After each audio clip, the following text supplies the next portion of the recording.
My name is Anna Whitmore. I am 36 years old and work as an ICU nurse at Harborview Medical Center in Seattle. I've been married to Dr. Ryan Whitmore, yes, the miracle surgeon, for over a decade. To the outside world, we were a formidable pair, ambitious, successful, love. But the night my younger sister Claire disappeared, my ideal life began to unravel, thread by thread. Claire wasn't like me. She represented fire and resistance, a bold investigative journalist who never gave up, even when threatened.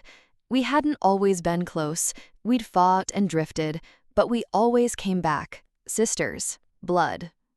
I last heard her voice in a voicemail from 1:07 a.m. Her voice sounded out of breath, urgent. "Listen, Anna, if anything happens to me, I'll go to Mom's house, the basement. A steel cage sits behind the furnace. You'll need the birth date.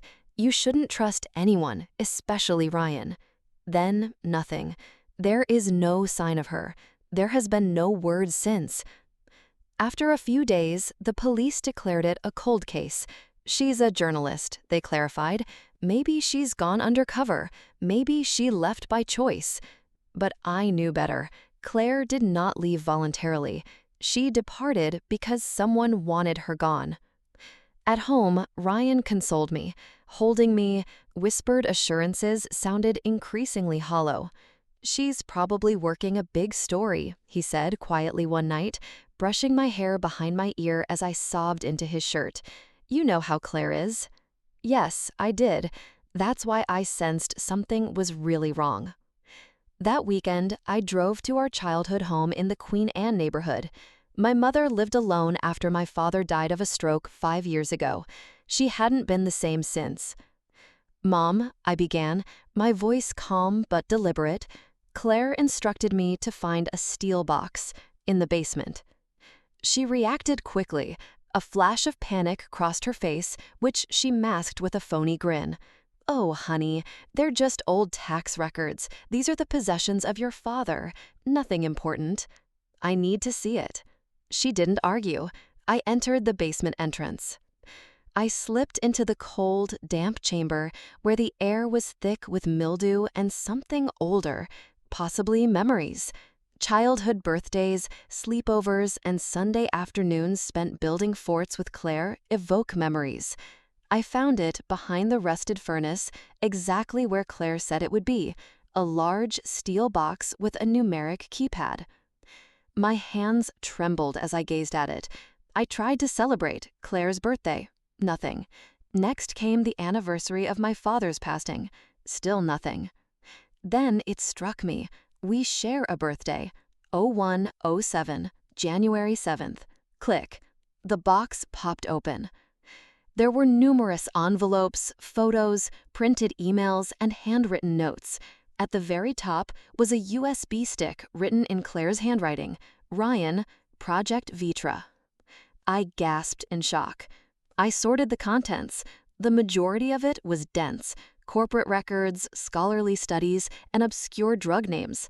But then I found the photos. Claire had followed Ryan. He stood outside a generic warehouse, handing paperwork to a man clothed in a dark coat. Another photo shows him in a cafe, talking to a man sporting a sleek silver watch. What is the timestamp on the photo? Ryan told me that night that he had surgery at midnight. My pulse quickened. I felt woozy. I pushed everything back into the box and raced home. Ryan was already asleep when I returned. I stealthily entered our shared office, locked the door, and plugged the USB into my laptop. The screen flickered. I loaded one audio file. I pressed play. Ryan's voice came out as calm and clinical. However, this was not a surgery debriefing. It was something else. "We need to escalate the trial. The ICU patients are in the best possible state, sedated and segregated. There is no next of kin. If the drug works, neurological inhibition will occur within 72 hours. Another voice asks, "How about monitoring? Are there any complications?" Ryan continues, "None that cannot be explained by natural deterioration. Besides, if my sister-in-law finds out, I'll handle it." Silence. Then, "Claire's a problem." I couldn't breathe. The room twirled. The man with whom I had shared a home, life, and marriage was involved in a tragic incident. He was aware that Claire was conducting an investigation. He had known. Claire had vanished from his life. I dry heaved over the bathroom sink, gripping the edges until my knuckles became white. I wanted to shout, confront him, but I knew I couldn't. Not yet. I knew I couldn't proceed without evidence. Having a plan is crucial. So I got into bed with him, back to back. I closed my eyes while he slept peacefully, unaware that I, his wife, knew his secret.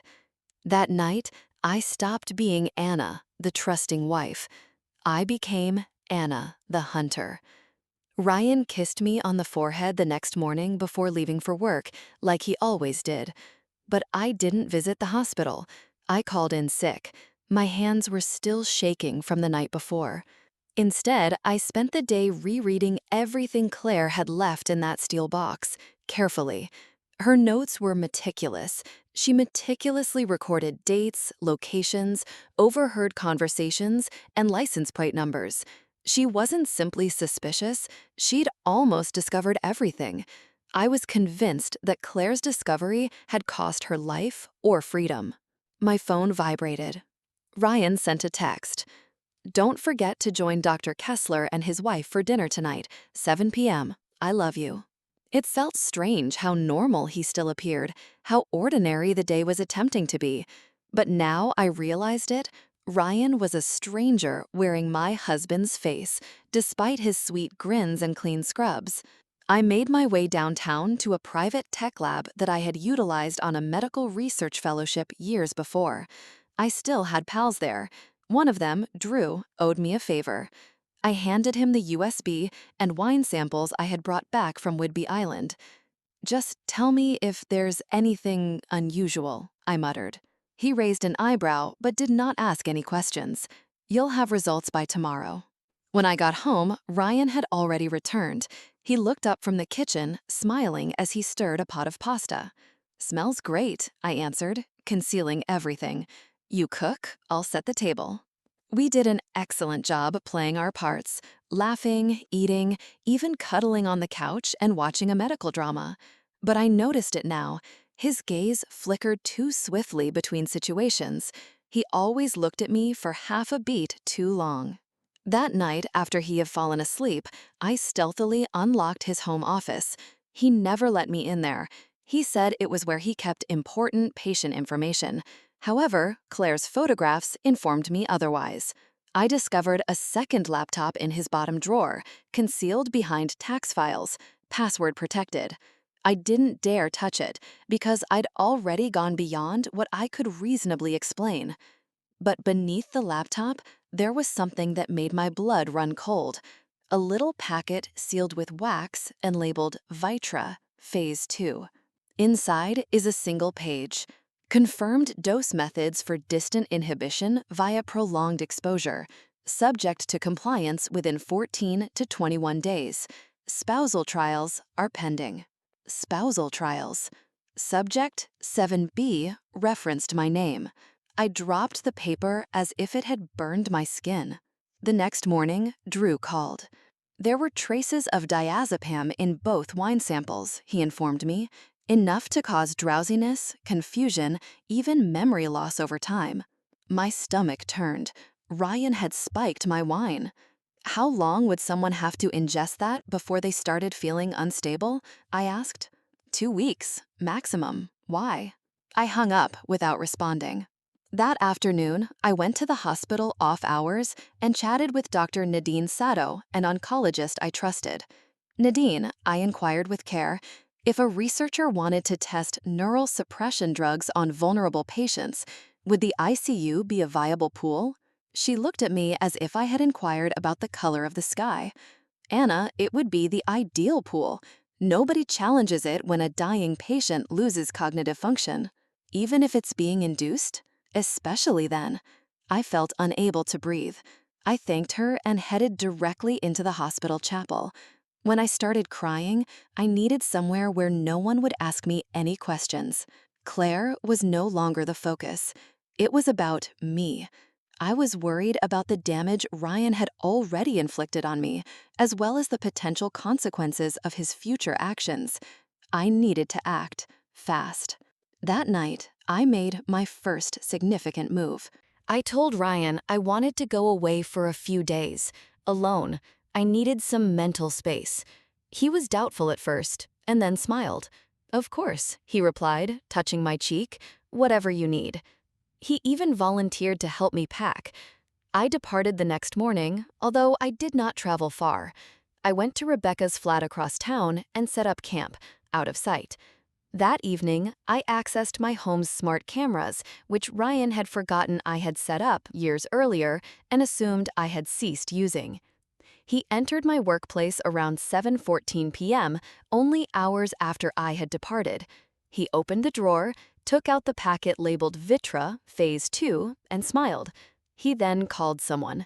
"She's out of the way," he explained. "Begin preparations for the next phase." There was a pause. Then he added, "She still trusts me. God, she is a breeze to manipulate." I reclined back in Rebecca's guest chair and stared at the TV. No, not anymore. Now I was watching, and this time I was not going to run. For the next 72 hours, I watched everything. From the safety of Rebecca's apartment, I watched over our house using a covert camera system Ryan had no idea existed. Small, silent lenses buried in the hallway thermostat, the bookshelf speaker, and the corner of our bedroom mirror. I watched him go through the home as if nothing was amiss. I am laughing on the phone. He is enjoying a glass of wine. He was peacefully sleeping in the bed we used to share. He was no longer alone. On the second night of my getaway, a woman appeared. She was tall, brunette, had prominent cheekbones, and was carrying a clipboard. Ryan greeted her at the door like an old friend.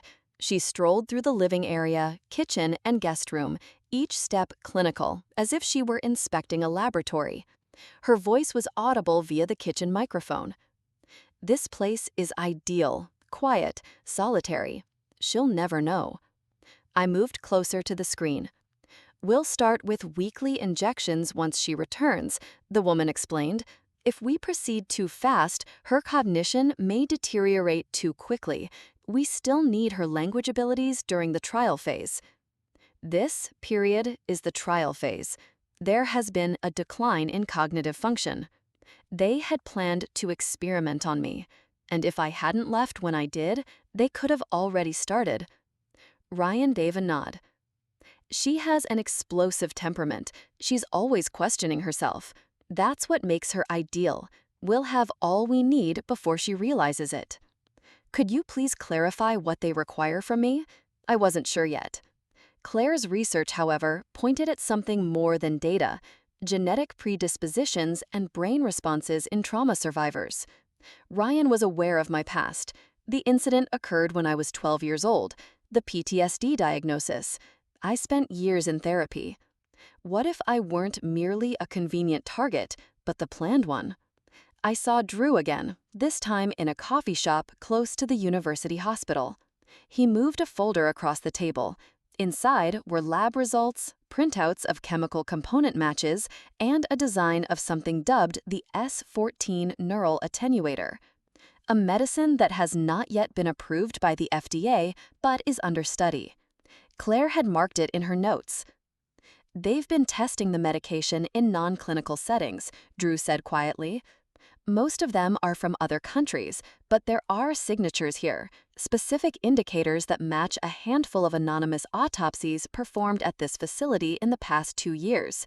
The patients are in the intensive care unit." Nadine's statement was accurate. Ryan's name is attached to a requisition request for S14 through a private lab in Tacoma, Drew informed us. He attempted to conceal his involvement by using his research foundation, but the digital trail is poorly managed. I was staring at the folder. "Do you want me to go to the police?" he inquired. "No," I answered gently. "Not yet." I wasn't prepared for the episode to end. I didn't anticipate Claire's fate. That night, I broke into our house. Rebecca drove me just after midnight. Ryan's car had vanished. He was most likely at the luxury condo downtown that he occasionally used during late surgeries. I knew what the alarm codes were. I knew where the creaking boards were. I had the ability to navigate through my own house with ease. I headed straight to Ryan's office. The second laptop was still present, and this time I was ready. Drew had created password bypass software, which I utilized on a bootable key drive. The screen suddenly sprang to life. The screen displayed several dozen files. Many of them remain locked. However, one folder attracted my attention: S14 Trial Whitmore. Inside, recordings. The recordings were not limited to patients. I am also included in the recordings. Here are some clips of me at supper, taking walks, arguing, laughing, sleeping. One particular video truly captured my heart. We captured it from our bedroom several weeks ago. I was sleeping, wrapped up beneath our comforter. Ryan stood above me, carrying a syringe. He injected something into my arm. The timestamp showed 2:18 a.m. I turned away from the TV and dry heaved into the garbage can near the desk. This was no longer a hypothesis. It's no longer a question. Such behavior was considered abuse, experimentation, assault. I ran away from home after downloading everything to a secure cloud drive. The next morning, I made a call I never expected to make. "Hello?" a drowsy voice said. "Dr. Miles Corwin?" I inquired. He made a pause. "Who is this?" "My name is Anna Whitmore. I am Claire's sister." Silence. "She claimed you were the source. She trusted you." "I asked her to stop digging," he replied slowly. "Told her they wouldn't let her walk away with what she found." "They didn't," I muttered. That evening, I met him in a parked car on a dark street near the lake. He appeared older than I imagined, tired, haunted. "Claire was right," he stated. S14 is not merely a cognitive suppressor. It's a compliance officer. It functions as a behavioral moderator. It does more than merely dull the brain. It rewires it.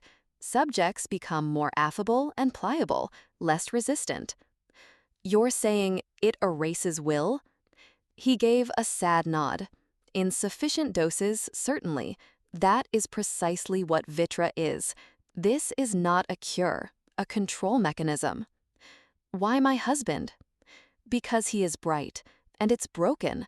He lost one trial. He cut a patient to death. He promised never to be powerless again. That is what they used." I sensed a deep crack within me. "Where's Claire?" I asked, my voice barely above a whisper. Dr. Corwin lowered his gaze. "I don't know. I advised her to leave, but she stated that she had one last meeting with someone she could trust." He then looked up at me. "Someone named Ryan." The cold that entered my body was not fear. Something older, sharper, purpose. Claire had put her trust in him. It had cost her everything. It was now my time. I needed to hold him accountable. I arrived at Rebecca's place that night, soaked in rain, but I hardly felt it. I could only sense rage anymore. Not the scorching, flaming kind, but something slow, steady, and deliberate. The sensation was akin to a surgical burn. Ryan had given me drugs. They lied to me. I've been used. Claire, too. Claire had trusted him and disappeared. I now had confirmation for everything: recordings, drug analysis, digital paperwork from the Vitra trial, and even video footage of Ryan injecting me as I slept. But if I went to the authorities right now, Ryan could say it was psychosis. Ryan might accuse me of fabricating the evidence. He'd get away with it. No, he had taken my faith, my body, and my sister's life. I would accept his legacy. With Rebecca's assistance, I gathered the evidence into a single, unbreakable presentation. I secured a legally encrypted cloud disk. The system would automatically send a secure email to media outlets, regulatory boards, and law enforcement if I didn't log in within 48 hours. I also brought a physical backup to Dr. Nadine Sato, who, to my astonishment, agreed to assist. "I've worked with Ryan for years," she added, clutching the envelope, "but I've never loved how slick he was. It was too adorable, too cold." Then I contacted Martin Stone, Ryan's clinic partner. We'd only met a few times, but I recall his hands trembling slightly when he was nervous, and he once asked me quietly, "How does it feel to be married to someone who never blinks?" He agreed to meet for lunch the next day. "This can't be true," Martin said quietly as he scanned through the photographs and transcripts I handed him. "This would destroy the clinic." "No," I answered. "It will save it, from a man who's already planning to sell it to fund more trials." Martin cast a keen glance skyward. "I witnessed it landing." "You want my help," he replied. "I want access," I answered. "He stores concealed files. I want you to delay his actions. Please let him know that the board is reviewing new bylaws or conducting audits as needed." He paused. Then they nodded. Done. The next phase was more difficult. Jamison Lee was one of Ryan's only other patients treated during the Vitra timeframe. Claire's notes describe Jamison Lee as a quiet man in his 40s who underwent surgery for a benign cardiac issue and returned barely capable of forming a complete sentence. I discovered him in a care facility north of the city. His sister, Dana, was skeptical at first, but when I showed her my credentials, she unlocked the door. "Do you think the incident was intentional?" she questioned. "I think your brother was part of something he never consented to." She took me into the common room where Jamison sat in front of a muted TV screen. He did not say much. However, he kept a close watch on me, alert. He attentively listened to every word I spoke. His eyes welled up with tears when I mentioned Claire. "I saw her," he murmured. "She gave me a card. She said she believed me." I softly rested my hand on his. "She did, and so do I." Dana agreed that I could put Jamison's records and statement in my file, anything to make sure no one else suffers like he has. Meanwhile, Ryan started to exhibit signs of weakness. He left me a message after the voicemail, concerned, compassionate, and a little too practiced. "I'm worried, Anna. This is something that we can fix. Return home. Let's speak. You are the only person I trust." Then I received a message that made me shiver. "I know you are staying with Rebecca. I simply want to talk. You do not need to be terrified of me." I hadn't told anybody where I was staying. Drew is not among them. We didn't make Rebecca's address public. That meant he was also watching me. I didn't get any sleep that night. Rebecca didn't either. The next morning, we checked into a hotel under her cousin's identity, and I hired a private security agency to check both of our phones for spyware. Mine was free of dirt. Hers wasn't. Her flashlight contained a tracking app. "I'm sorry," she said quietly, her voice quivering. "It's not your fault," I explained. However, my reaction had reached its limit. It was time for action. I got home that Friday afternoon. I walked in the front door like I belonged. Ryan was not expecting me. His car wasn't even in the driveway. I had roughly an hour until he returned from his surgical rotation. I went straight to the guest room. It was completely empty, clean, deceptively calm. But when I tapped on the north wall near the closet, it sounded hollow. There was a hidden compartment. I found Claire's laptop inside. Still works, password protected. But I recognized her. She always said the same sentence for everything. "Not all heroes wear capes." It functioned, and the files that opened left me chilly. Claire had gone much deeper than I imagined. Interviews were conducted with whistleblowers at a Swiss biotech corporation. There are emails exchanged between Ryan and a Shenzhen-based tech startup that is developing nanocircuit delivery methods for behavioral interventions. Even hospital footage, redacted from official files, shows Ryan delivering something to comatose people on stretchers in a back hallway. She had enough to bury him.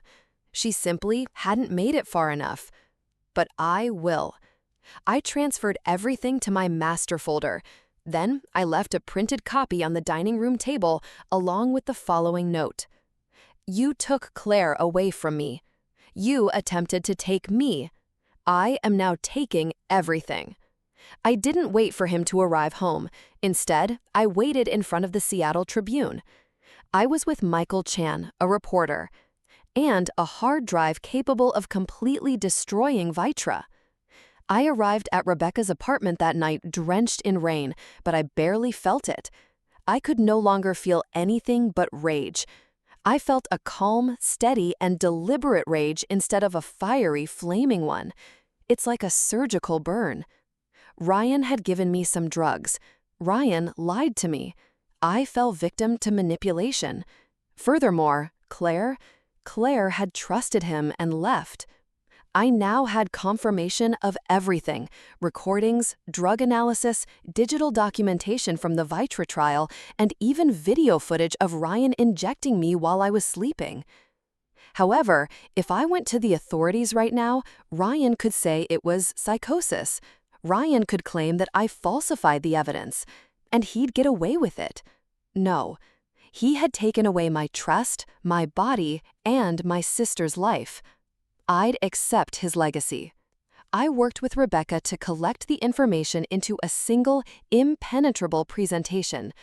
Legal encryption protects a cloud disk.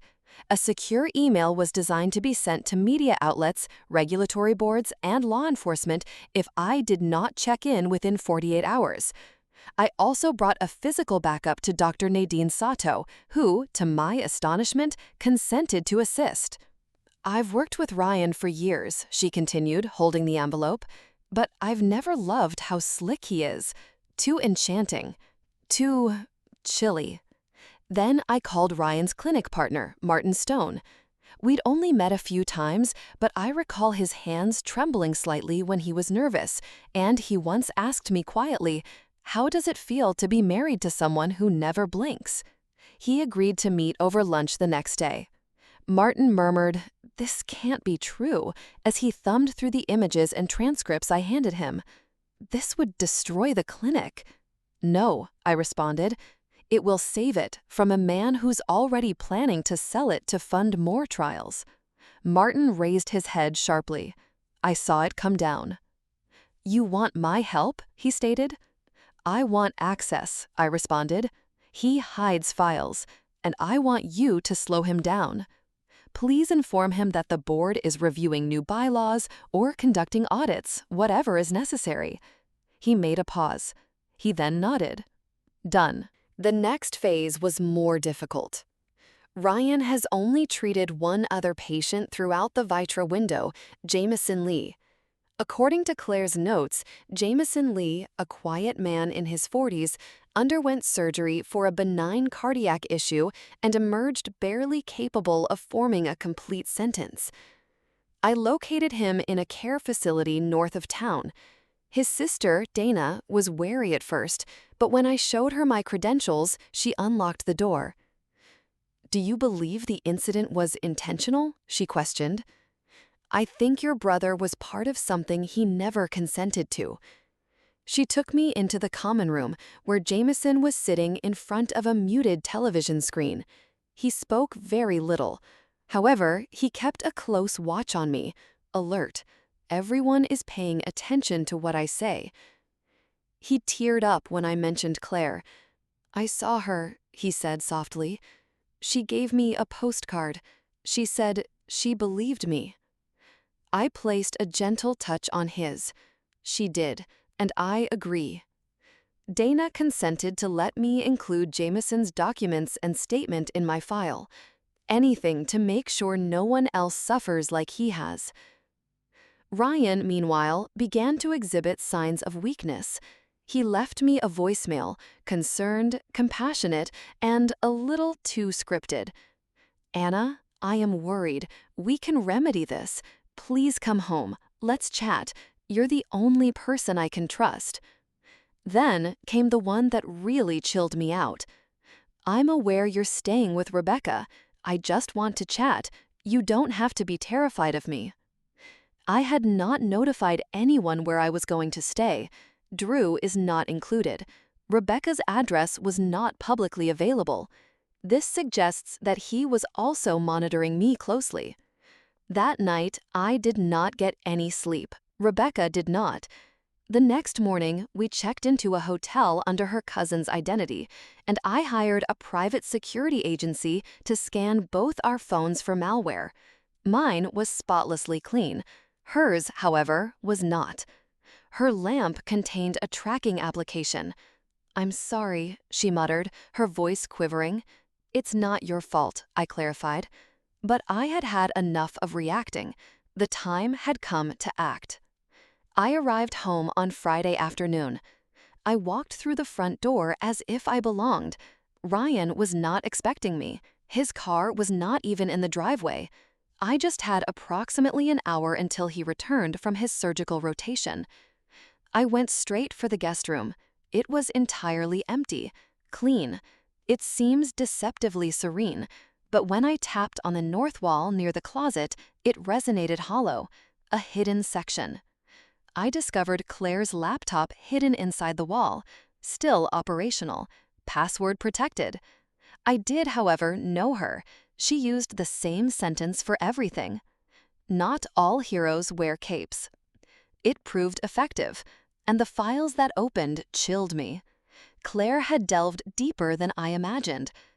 Claire conducted interviews with whistleblowers from a Swiss biotechnology company. Emails were exchanged between Ryan and a Shenzhen-based technology startup that is developing nanocircuit delivery methods for behavioral interventions. Ryan even administered something to patients unconscious on stretchers in a back hallway, according to hospital footage that was concealed from official papers. She had more than enough to bury him. She hadn't gotten far enough. But yes, I would. I moved everything to my master folder. Then I left a printed copy on the dining room table, along with a letter. "You removed Claire from my life. You attempted to seize me. No, I'm absorbing it all." I did not wait for him to return home. I instead waited at the Seattle Tribune. Michael Chon is a reporter.